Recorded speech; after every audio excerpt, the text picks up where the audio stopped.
नमस्कार, आप देख रहे हैं CWB हिंदी न्यूज।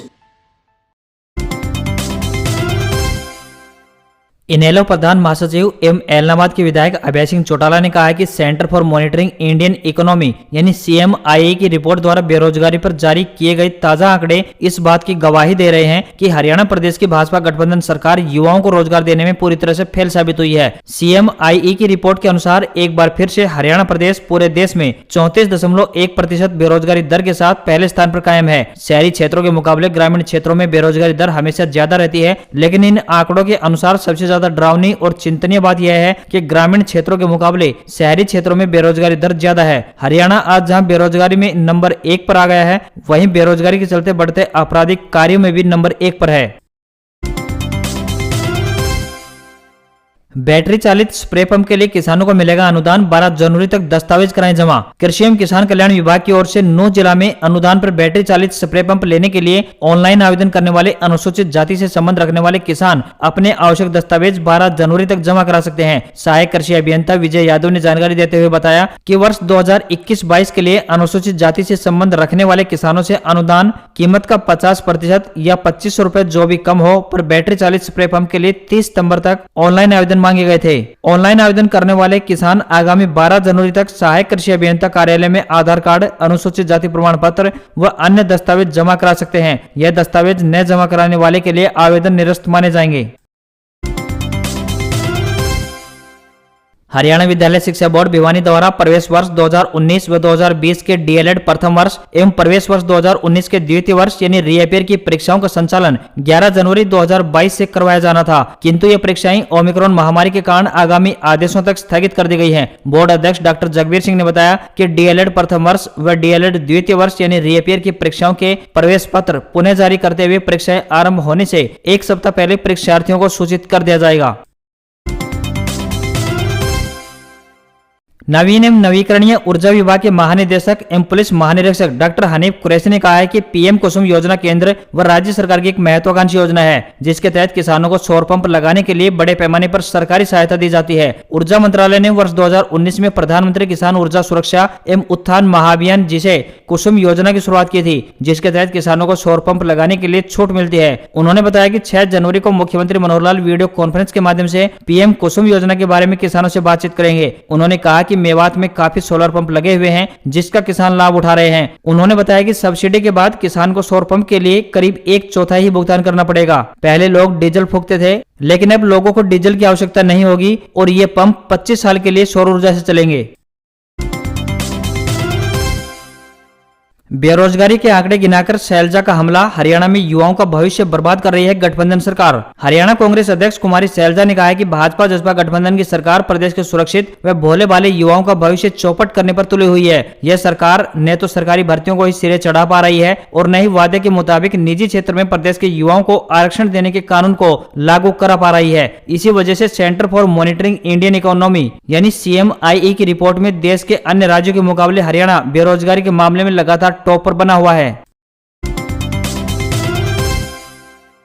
कई जिलों में बूंदाबांदी, बादलों से ढका आसमान। हरियाणा में 9 जनवरी तक हल्की से मध्यम बारिश की संभावना। हरियाणा में मंगलवार को मौसम बदल गया। प्रदेश के अधिकतर जिलों में आसमान बादलों से ढका रहा। सिरसा, फतेहाबाद, पानीपत और अन्य जिलों में सुबह के समय हल्की बूंदाबांदी भी रही। अंबाला और GT रोड के अन्य जिलों में कोहरे का असर दिखाई दिया, हालांकि इसकी दृश्यता ज्यादा प्रभावित करने वाली नहीं रही। मौसम विभाग के पूर्वानुमान के अनुसार 5 से 9 जनवरी तक प्रदेश में हल्की और मध्यम बारिश संभव है। हरियाणा कृषि विश्वविद्यालय हिसार ने किसानों को सूचित किया है कि हरियाणा में 5 से 8 जनवरी तक गरज चमक के साथ बारिश होगी, तेज हवा चलेगी। किसान खेतों में खड़ी फसलों को अभी सिंचाई न करें। दूसरी तरफ मौसम विभाग ने सोमवार को जारी बुलेटिन में कहा कि कश्मीर, लेह लद्दाख, हिमाचल प्रदेश, उत्तराखंड के मध्य और उच्च पहाड़ी इलाकों पर मध्यम से लेकर भारी बर्फबारी होने की संभावना है। मौसम विभाग का पूर्वानुमान है कि कुछ स्थानों पर बादलों की गरज चमक के साथ ओलावृष्टि भी दर्ज की जा सकती है। हवा की रफ्तार 30 से लेकर 60 किलोमीटर प्रति घंटे तक रह सकती है। अगले 3 से 4 दिनों तक अंबाला से लेकर गुरुग्राम, फरीदाबाद तक प्रदेश के सभी जिलों सहित दिल्ली NCR में 75 से 100% हिस्सों में हल्की से लेकर मध्यम बारिश होगी। कुछ स्थानों पर 2 दिन के दौरान अच्छी बारिश हो सकती है। प्रदेश में मेरी फसल मेरा ब्यौरा के तहत पंजीकरण करवाने का कार्य काफी दिनों से चल रहा है। किसानों को 31 जनवरी तक अपनी रबी की सभी फसलों का पंजीकरण करवाना है। रजिस्ट्रेशन के बाद ही सरकार आपके गेहूं समेत दूसरी फसलों की खरीदारी करेगी। ऐसे में किसानों को तुरंत रजिस्ट्रेशन करवाना चाहिए। सरकार का उद्देश्य किसान हित में शुरू की गई इस योजना के द्वारा एक ही प्लेटफॉर्म पर किसानों से संबंधित सारी जानकारी एकत्रित करना है। सरकार की सोच है कि किसी योजना को किसानों तक पहुंचाने में यह स्कीम लाभदायक रहेगी, इसलिए हर फसल का पंजीकरण करवाना अनिवार्य किया गया है। कृषि विभाग का कहना है कि किसानों को बीज सब्सिडी देनी हो या फिर अन्य कोई भी अनुदान बिना फसल पंजीकरण के नहीं मिलेगा। अब फ्री में ड्राइविंग सीख सकती हैं लड़कियां। अब लड़कियां ड्राइविंग स्कूलों में फ्री में ड्राइविंग सीख सकती हैं। विधायक नैना सिंह चौटाला ने कहा है कि लड़कियों को प्रोत्साहित किया जाए तो वे हर मंजिल को आसानी से पार कर सकती हैं। विधायक नैना सिंह ने दादरी जिला प्रशासन की ओर से रेड क्रॉस सोसाइटी द्वारा अंत्योदय परिवारों की बेटियों के लिए फ्री ड्राइविंग ट्रेनिंग दिलवाने का शुभारंभ किया। लोहारू रोड पर वाटिका के सामने कार्य चला रही प्रशिक्षु महिला चालकों को हरी झंडी दिखाकर विधायक नैना सिंह ने रवाना किया। ड्राइविंग सीखने के लिए लड़की 10-2 कक्षा तक शिक्षित होनी चाहिए और उसकी आयु कम से कम 18 साल होनी चाहिए। उन्होंने बताया कि महिलाओं के सम्मान के लिए लघु सचिवालय परिसर में एक प्रतीक्षा कक्ष और क्रच बनाया गया है। वुमन एम्पावरमेंट के लिए प्रशासन भविष्य में और भी महत्वपूर्ण योजनाएं लागू करेगा। उन्होंने बताया कि जिले के 2 ड्राइविंग स्कूलों में अंत्योदय परिवारों की लड़कियों को यह ट्रेनिंग निःशुल्क यानी फ्री दिलवाई जाएगी।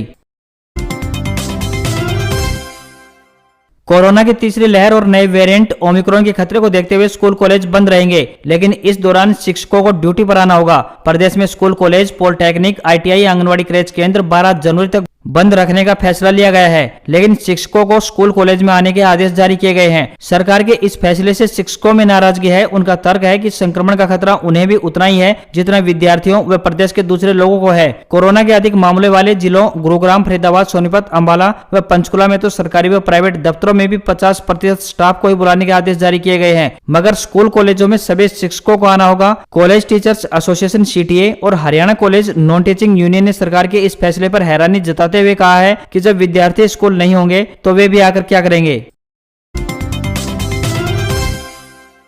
राहत की खबर, CBSE के 9वीं और 11वीं के छात्रों के पंजीकरण के लिए बढ़ाई गई अंतिम तिथि। केंद्रीय माध्यमिक शिक्षा बोर्ड यानी CBSE स्कूलों में पढ़ने वाले 9वीं व 11वीं के विद्यार्थियों के लिए राहत भरी खबर है। जो विद्यार्थी 31 दिसंबर तक किसी न किसी कारणवश अपना एनरोलमेंट पंजीकरण नहीं करा सके, वे अब 6 जनवरी तक पंजीकरण करा सकेंगे। जिले में भी ऐसे कई स्कूलों में विद्यार्थी रह गए थे जो अपना पंजीकरण नहीं करा पाए थे। इस तिथि तक विद्यार्थियों को किसी भी तरह की देरी शुल्क नहीं देना पड़ेगा।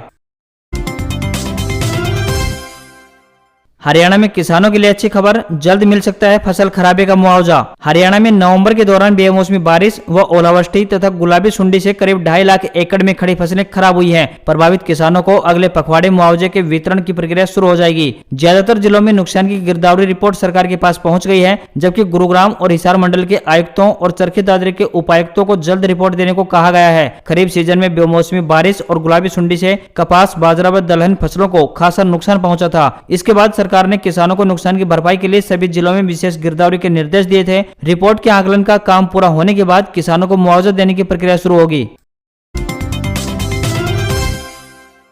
रेवाड़ी रोहतक के बीच ट्रेन शुरू, कोविड के चलते 2 साल से बंद थी। रविवार को नहीं होगा संचालन, बाकी 6 दिन सुबह शाम दौड़ेगी। कोविड-19 की शुरुआत से ही बंद रेवाड़ी रोहतक रेलवे ट्रैक पर ट्रेनों का आवागमन शुरू हो गया है। 2 साल के लंबे इंतजार के बाद दिल्ली रेल मंडल ने इस रूट पर सुबह व शाम को स्पेशल अनारक्षित ट्रेन चलाने का निर्णय लिया है। इससे रूट पर यात्रा करने वाले यात्रियों को बड़ा फायदा मिलेगा। यह ट्रेन रोहतक से रेवाड़ी 1 घंटे 23 मिनट में पहुंच जाएगी। रविवार के दिन ट्रेन संचालित नहीं होगी। अधिकारियों के अनुसार यह ट्रेन रोहतक से रविवार को छोड़कर रोजाना सुबह 5:05 पर चलकर स्थल बोहर स्टेशन पर 5:13 पर, डिग्गल 5:25 पर, झज्जर 5:44 पर, माथरोली 5:44, गोकलगढ़ 6:17 और रेवाड़ी 6:28 पर पहुंचेगी। शाम को यह ट्रेन रविवार को छोड़कर रोजाना 7:50 पर रेवाड़ी से रोहतक के लिए रवाना होगी। यात्रियों के लिए हर स्टेशन पर टिकट की व्यवस्था की जाएगी।